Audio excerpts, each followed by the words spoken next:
Blue Ash Elementary. I'm Miss Jones, your assistant principal. I hope that you are enjoying our book, Gooseberry Park. And today I'm going to read Chapter 6 to you. The title of Chapter 6 is Children.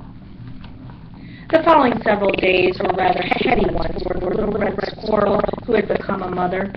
Never had she received so much attention and praise. Never had she been so talked about.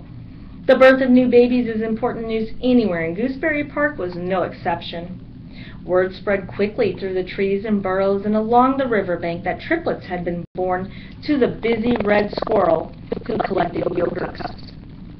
Friend Stumpy hadn't seen in months suddenly dropped by, carrying gifts of hard, pungent walnuts or choice bits of ham sandwich or the occasional French fry, which was considered quite a delicacy in park circles.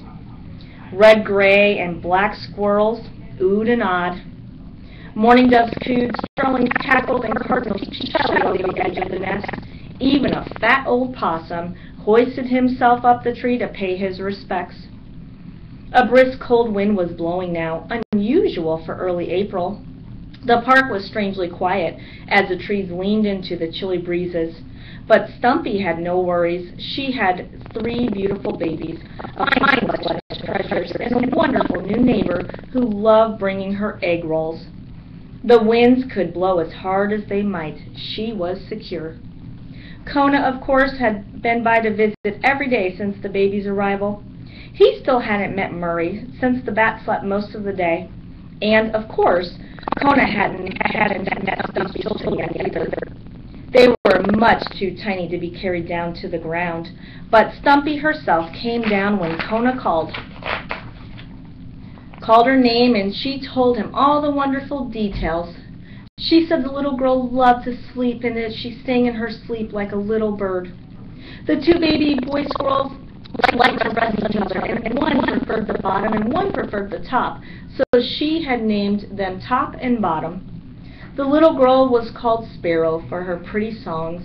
Their eyes weren't even open yet. Stumpy said it was hard work being a mother to newborns.